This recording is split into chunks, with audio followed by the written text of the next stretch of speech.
नमस्कार, सुप्रभात, स्वागत अभिनंदन आप सभी का सबरंग कार्यक्रम में। मित्रों, हम सुंदर विचार से प्रतिदिन प्रारंभ करते हैं, सुवाक्य सुनते हैं और वो सुवाक्य अपने आप में जीवन के लिए बहुत बहुत उपयोगी होता है। एक अच्छा विचार हमें प्राप्त होता है प्रतिदिन सबरंग के प्रारंभ में ही, और हम भी शुरुआत करते हैं अच्छे विचार से ही, अच्छी बात से ही।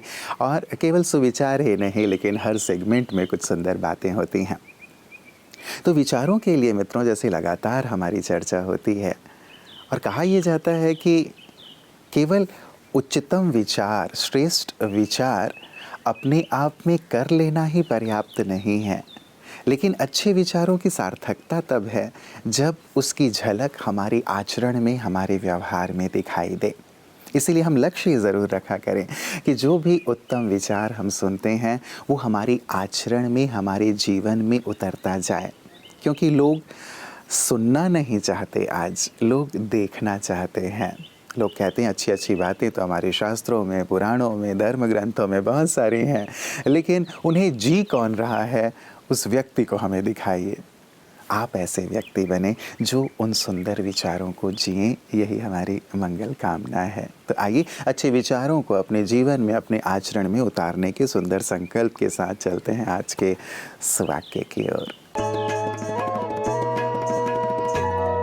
हम भूतकाल में जाकर आरंभ को नहीं बदल सकते हैं, लेकिन हम जहाँ पर हैं वहाँ से एक नई शुरुआत करके हम अंत को बदल सकते हैं। कभी कभी जहाँ से शुरुआत हुई, जो हमारा हम कहें भूतकाल था, जो हमारा पास्ट था, उसको हम नहीं बदल सकते हैं। लेकिन अगर हम वर्तमान में रहकर एक जीवन में नया संकल्प लेते हैं, जीवन जीने का अंदाज बदलते हैं, तो हमारा अंत वो बदल सकता है।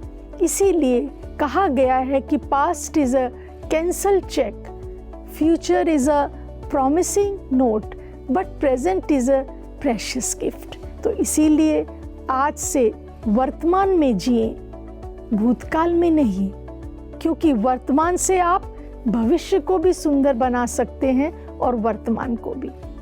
ओम शांति। मित्रों, विचार, वाणी और व्यवहार ये सभी हमारी खुद की ही कंपनी के प्रोडक्ट हैं। इनकी क्वालिटी हम जितनी अच्छी रखेंगे उतनी ही अच्छी कीमत हमें प्राप्त होगी।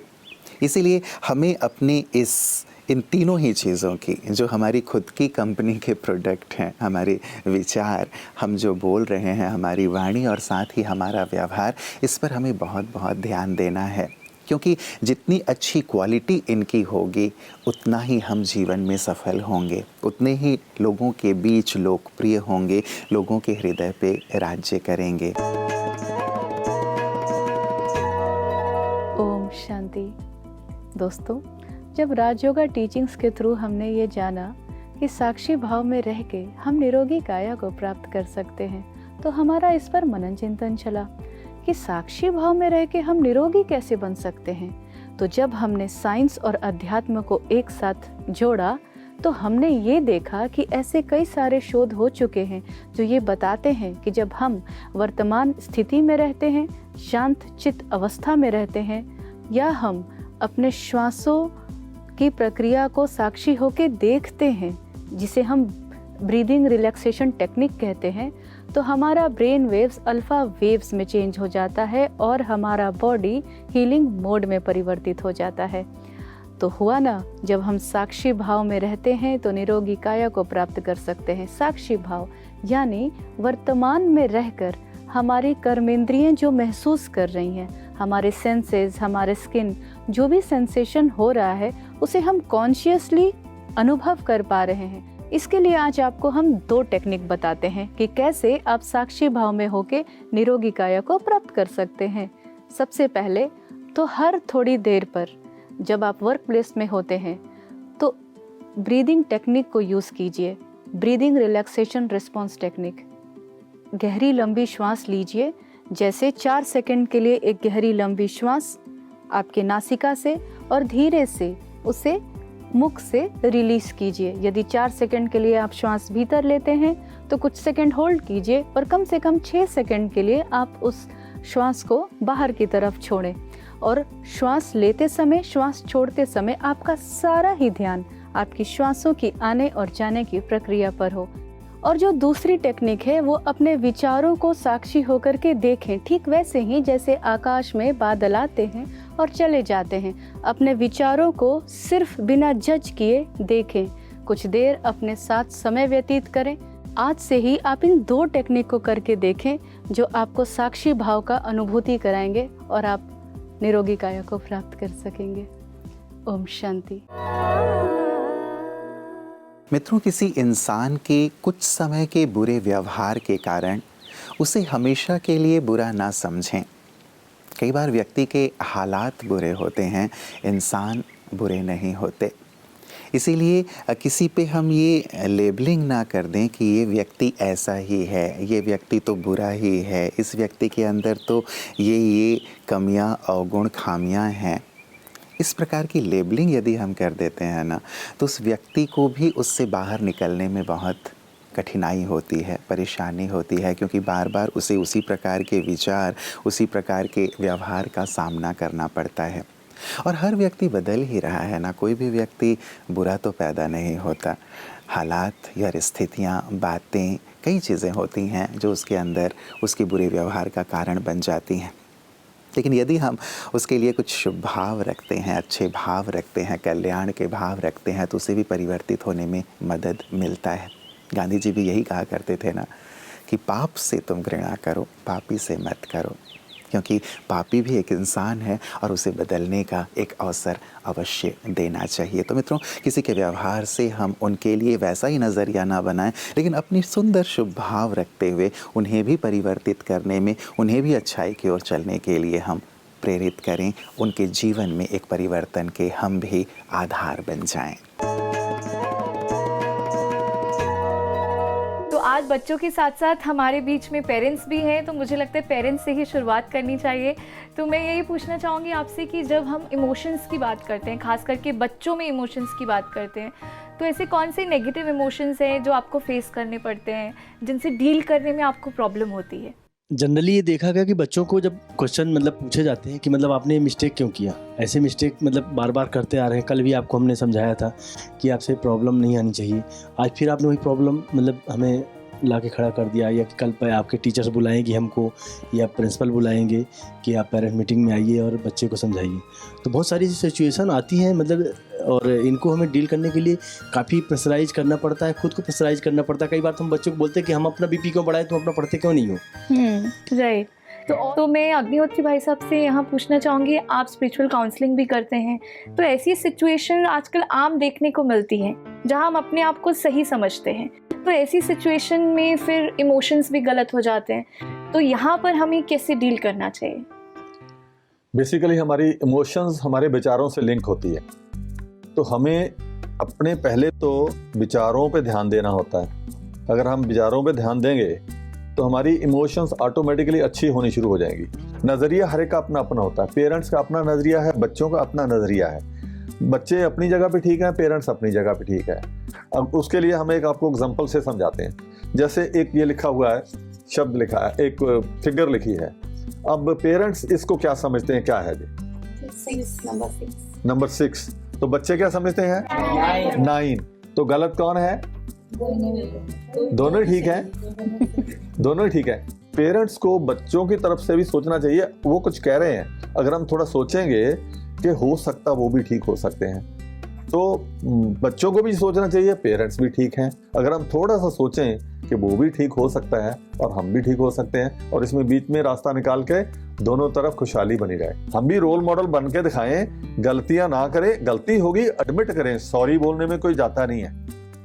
वो गालिब ने इस तरह से कहा है कि मैंने इस तरह जिंदगी को आसान कर लिया, गलती होगी तो माफी मांग ली, किसी ने कर दी उसको माफ कर दिया।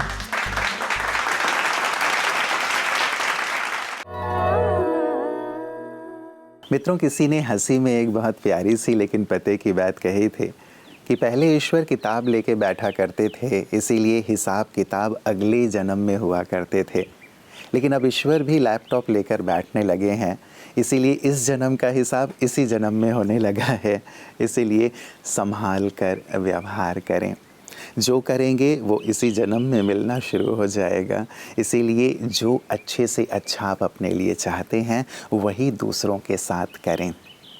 जैसा व्यवहार हम अपने साथ चाहते हैं, प्रेमपूर्ण व्यवहार चाहते हैं, सम्मानपूर्ण व्यवहार चाहते हैं, सहयोगपूर्ण व्यवहार चाहते हैं, तो वही व्यवहार हम औरों के साथ भी करें। अन्यथा यदि कुछ गलत भाव से हम कुछ आचरण करते हैं, व्यवहार करते हैं, तो उसके लिए भी तैयार रहना होगा, क्योंकि ईश्वर लैपटॉप लेके बैठे हैं। श्रीमद् भगवत गीता परमात्मा की असीम कृपा से मनुष्यात्माओं को मिला हुआ एक वरदान है। हर सोच, हर बोल, हर कर्म पर ध्यान देकर उसे पवित्रता या प्रसादात्मक कैसे बनाया जाए, इसकी बहुत सुंदर विधि गीता में बताया गया है। स्वयं परमात्मा के मुखारविंद से उच्चरित इन महावाक्यों को भगवान वाच कहा गया है। भुंजते तत्त्वगम पापम, माना तुमने कर्म किया, कर्म का फल तुम्हें मिलता ही है। दुनिया में परमात्मा के सिवाय कोई भी फल से मुक्त नहीं रह सकता, किसी का भी कर्म निष्फल नहीं हो सकता। तो फल मिला, अगर तुमने वो फल को स्वीकार कर लिया, माना पाप हो गया। पंचत्यात्म कारणात्, वो पाप का कारण बन गया। उसके बदले अगर तुम उन्हें परमात्मा के सामने अर्पण कर देते हो, बाद में स्वीकार करते हो। मुझे याद है बचपन में जब कपड़े दिलाते थे तो पहले कपड़े भगवान के सामने रखकर एक धागा निकालकर उसे परमात्मा के सामने रखना होता था, बाद में उस कपड़े को पहनना होता था, जैसे कि परमात्मा का आशीर्वाद है। देखिए, आचरण में तो है लेकिन सोच में नहीं है। जो भी दुनिया में मिलता है, हम या तो आसमान में चढ़ जाते हैं या जमीन पर गिर जाते हैं, लेकिन जो भी मिले, सिद्धि असिद्धि जो भी मिले, उसे परमात्मा के सामने समर्पण करें, बाद में हम स्वीकार करें। नहीं तो वो पाप बन जाएगा, अहंकार बन जाएगा, स्वार्थ बन जाएगा। कितनी सरल विधि को हम करने में चूक गए, जिसके कारण से हम पापात्मा ही बनते गए। अब तो हम संभल जाएंगे। जो परमात्मा ने हमें कर्म क्षेत्र में भेजा है, हर कर्म करने के बाद उसका फल जो भी मिले उसे परमात्मा के सामने समर्पण करेंगे, बाद में उसे प्रसाद रूप में स्वीकार करेंगे। मित्रों, हमारे सारे धर्म, शास्त्र, पुराण, हमारे सारे ऋषि, मुनि, महर्षि, महात्मागण और हमारे पूर्वज हमें एक बहुत प्यारी सी सीख दे करके गए हैं। उन सब के जीवन का अनुभव और सार कि मनुष्य के जीवन के केवल दो ही मित्र हैं। पहला मित्र उसके अपने कर्म, उसका व्यवहार जो उसके साथ जाता है, और दूसरा मित्र जो है वो ईश्वर हैं, जो हमेशा उसे मदद करते हैं, उसे साथ देते हैं। बाकी सारी की सारी चीज़ें हमने यहीं से ली थी और यहीं छोड़ के जाना है। कोई भी वस्तु, कोई भी व्यक्ति, इस संसार की कोई भी चीज़ साथ नहीं जाएंगे। केवल यही जो दो मित्र हैं वही साथ जाएंगे। अब हमें देखना है कि इन दोनों मित्रों के साथ हम कैसी मित्रता निभा रहे हैं। एक मेरे कर्म, मेरा आचरण, मेरा व्यवहार, मैं कैसा कर रहा हूँ औरों के साथ, उसमें कितनी दिव्यता, शुद्धता, पवित्रता है, कितनी मैं अपने कर्मों व्यवहार से लोगों की दुआएं ले रहा हूँ, पुण्य कर्म कर रहा हूँ। और दूसरा, ईश्वर जो हमेशा मुझे साथ देंगे, मेरे मित्र बनकर रहेंगे, उन्हें मैं कितना वक्त देता हूँ, उनके साथ मैं कितना रहता हूँ। गहराई से इस संपूर्ण सत्य पर विचार कीजिएगा मित्रों। कल पुनः इसी वक्त आप सबसे मुलाकात होगी। नमस्कार। ओम शांति।